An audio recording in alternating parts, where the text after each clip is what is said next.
హరీష్ రావు గారు తెలంగాణ ప్రజలను తప్పుతో పట్టియాలే, ఇరిగేషన్ నాకంటే ఎక్కువ ఎవరికి తెలియదు, ఎవరికి టీఎంసీ లేదో తెలియదు, క్యూసెక్ లేదో తెలియదు, కృష్ణా జలాలు మనకెంత వాటా రావాల్సింది ఉండే, మనకి ఎంత వచ్చింది ఎవరికి తెలియదు కదా, ఏదంటే అది మాట్లాడదాం ఇష్టానుసారంగా, ప్రజల్ని తప్పుదో పట్టించుడే, ఏమైనా ద్రోహి, ఇప్పుడు జలద్రోహి రేవంత్ రెడ్డి గారు చంద్రబాబు నాయుడు గారు చెప్పింది చేస్తుండు అని చెప్పి ఏదో వేగ్గా ప్రచారం చేసేస్తే అయిపోతుంది. దాంతో ఇంకా మనము మళ్ళా తెలంగాణ సెంటిమెంట్ను రేకెత్తించవచ్చు, మళ్ళీ మనం అధికారంలోకి రావచ్చు అనే భ్రమలా నువ్వు బతుకుతున్నావు హరీష్ రావు గారు.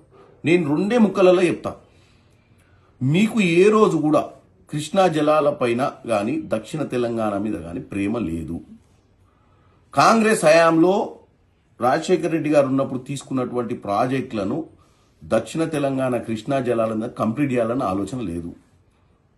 తెలంగాణ వచ్చిన తర్వాత 812 టీఎంసీలు ఉన్నటువంటి కృష్ణా జలాల మీద కేవలం 299 టీఎంసీలే తెలంగాణ కేటాయిస్తే మరి ఎందుకు మీరు పోరాటం చేయలేదు? ఇంటర్నేషనల్ లాస్ ప్రకారము కృష్ణా పరివాహక ప్రాంతం మనలో 69% పారుకుంటూ 31%, 34% ఆంధ్రాలో ఉంటే ఆ పర్సంటేజ్ ప్రకారం 812 టీఎంసీలలో మన వాటా రావాలి కదా. మరి ఆ 10 ఏళ్లలో గాడిద పనులు దొమిర్రా మీరు?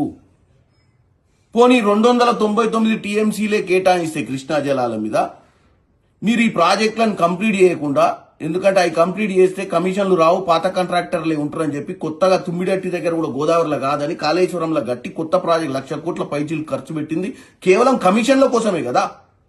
ఇప్పుడు వచ్చి మాకు కృష్ణా జలాల మీద ఇప్పుడున్న ప్రభుత్వానికి చిత్తశుద్ధి లేదు, గోదావరి మీద కనుక్కున్న బనకచెర్ల గురించి మాట్లాడుతూ ఒకరోజు పాలమూరు రంగారెడ్డి గురించి మాట్లాడి ప్రజల్ని కన్ఫ్యూజ్ చేస్తున్నావు హరీష్ రావు గారు. నేను చెప్తున్నా వినండి, మీరు 299 టీఎంసీలకు ఎందుకు ఒప్పుకుర్రు, ఎందుకు దాని మీద పోరాటం చేయలేదు మీ 10 ఏళ్ల హయాంలో?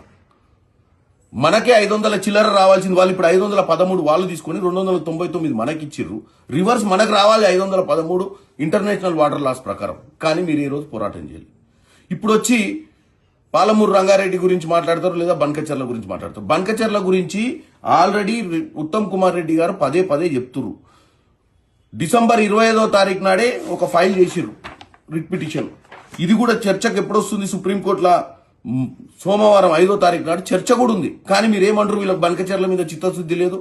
ఆ రేవంత్ రెడ్డి గారు చంద్రబాబు నాయుడు గారి మాటలు విని చంద్రబాబు నాయుడు గారికి వాళ్ళ గురువు గారికి ఏదో చేస్తుండని చెప్పి ఉట్టిగా సెంటిమెంట్ రేకెత్తిచ్చినట్టు మాట్లాడుతున్నావు. ఎందుకంటే తెలంగాణ సెంటిమెంట్ తోటి మళ్ళీ అధికారంలోకి రావాలంటే ఇదే నీళ్ల గురించి మాట్లాడి ఇదివరకు మీ మామ అధికారంలోకి వచ్చిండు, నీళ్లను మొత్తం ఏం చేసిండు మనకు అర్థమైపోయింది. కాళేశ్వరం గట్టి కమిషన్లు దండుకుని నీళ్లు నిధులు నియామకాలను ఏ తుంగలోకి దొక్కిన మీరు మళ్ళా ఇప్పుడు వచ్చి తెలంగాణ ప్రజల్ని తప్పుతో పట్టిస్తారు. ఎవరు పోయి రాయలసీమకు పోయి రాయలసీమను రత్నాల సీమ చేస్తా అన్నది ఎవడు పోయిండు? బేసిజాలొద్దు, బేసిన్లొద్దు, బేసిజాలొద్దు, 3000 టీఎంసీలు గోదావరి నీళ్లు పోయి సముద్రంలో కలుస్తుంది అన్నది మీ మామగారు కాదా? ఇలా బనకచెర్ల గురించి నువ్వు మాట్లాడుతున్నావు, దానికి ఆద్యం పోసిందే మీ మామ. ఆ రోజు మిగులు జలాలు బాగున్నాయి, దాంట్లో వరద జలాలు ఎక్కువ ఉన్నాయి, 3000 టీఎంసీలు పోయి సముద్రంలో కలుస్తున్నాయి గోదావరి మీద, మీరు ఏమైనా చేసుకోండి అని చెప్పొచ్చిండు చేపల పులుసు తిని.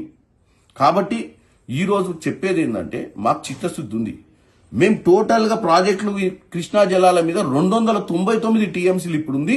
మాకు 299 టీఎంసీ కాదు, మాకు ఇంటర్నేషనల్ వాటర్ లాస్ ప్రకారం మా పర్యాటక ప్రాంతం ఎంతైతే ప్రవహిస్తుందో కృష్ణా జలాలు, మా బేసిన్ ఎంత ఉందో అంతనే మా పర్సంటేజ్ కావాలని మా రేవంత్ రెడ్డి గారు పోరాటం చేస్తారు. ఇంకేమనంటే బనకచెర్ల గురించి మాట్లాడుతావు. జలశక్తి మంత్రి దగ్గర 2 ముఖ్యమంత్రులు కూర్చున్న రోజు నువ్వు ఉన్నావు ఆ రూమ్ లో, మేము ఎంపీలుగా మేమున్నాం. ఆ రోజు డిస్కషన్ లో ఏం జరిగింది? ఆ రోజు డిస్కషన్ లో 2-3 విషయాలే జరిగినాయి. ఏంది? ఆ రోజు డిస్కషన్ లో కృష్ణా జలాల మీద టెలిమెట్రీ విధానం పెట్టి ఎవరు ఎన్ని జలాలు ఎవరు ఎంత పర్సంటేజ్ ఆఫ్ వాటర్ వాడుకుంటారో తెలుసుకోవాలని కొత్తగా, ఎందుకంటే ఈ వివాదానికి ఒక ఆలోచన, అంటే ఎన్ని టీఎంసీలు ఎవరు వాడుకుంటారు అనేది ఎగ్జాక్ట్ కోసం టెలిమెట్రీ విధానం పెట్టాలని ఒక డిస్కషన్ అయింది. ఇరు రాష్ట్రాల జలశక్తి అధికారులకు ఒక కమిటీ వేసి అక్కడ ఉన్నటువంటి మరమ్మతులు కానీ అసలు ఉన్న వాస్తవాలు తెలుసుకోవాలని కృష్ణా జలాల మీద. ఇంకోటి శ్రీశైలం ప్రాజెక్టు మరమ్మతులు చేయాలనేది ఒక డిస్కషన్ నడిచింది. గోదావరి రివర్ మేనేజ్మెంట్ బోర్డు వచ్చి తెలంగాణలో, కృష్ణా రివర్ మేనేజ్మెంట్ బోర్డు వచ్చి ఆంధ్రప్రదేశ్లో ఉండే విధంగా కొన్ని నిర్ణయాలు తీసుకున్నారు ఆ రోజు. అంతే తప్ప ఆ రోజు బనకచెర్ల గురించి డిస్కషన్ జరగలేదు. కానీ నువ్వు ఎప్పటికప్పుడు ఈ విషయం ఈ రోజు కాదు, ఈ విషయం ఆ రోజు ముఖ్యమంత్రి గారు చెప్పిర్రు, ఇరిగేషన్ శాఖ మంత్రి ఉత్తమ్ కుమార్ రెడ్డి గారు కూడా చెప్పారు. కానీ పదే వచ్చి బనకచెర్లను తీసుకొచ్చి తెలంగాణ సెంటిమెంట్ కాకెత్తనికే రేవంత్ రెడ్డి గారికి చంద్రబాబు సంబంధాన్ని అంటగట్టుడు, లేదా మా ఇరిగేషన్ మంత్రిని ఎప్పటికప్పుడు పాలమూరు రంగారెడ్డి విషయంలో గానీ ఇంకే విషయాలలోనూ తెలంగాణ ప్రజలకు ఏం తెలియదు తప్పుడు ప్రచారం చేస్తున్నావు. డెఫినెట్ గా మా అందరికి చిత్తశుద్ధి ఉంది. నేను కూడా పార్లమెంట్ లో ఒక 4 సార్లు మాట్లాడినా, మీరు కావాలంటే రికార్డు తీసుకోండి. మాకు విభజన హామీల ప్రకారం పాలమూరు రంగారెడ్డి ప్రాజెక్ట్ కి నేషనల్ స్టేటస్ ఇవ్వాలి, నిధులు ఇవ్వాలని కూడా మేము అడగడం జరిగింది. డెఫినెట్ గా దానికోసం పోరాటం చేస్తున్నాం. Subscribe us and press the bell icon for more interesting updates.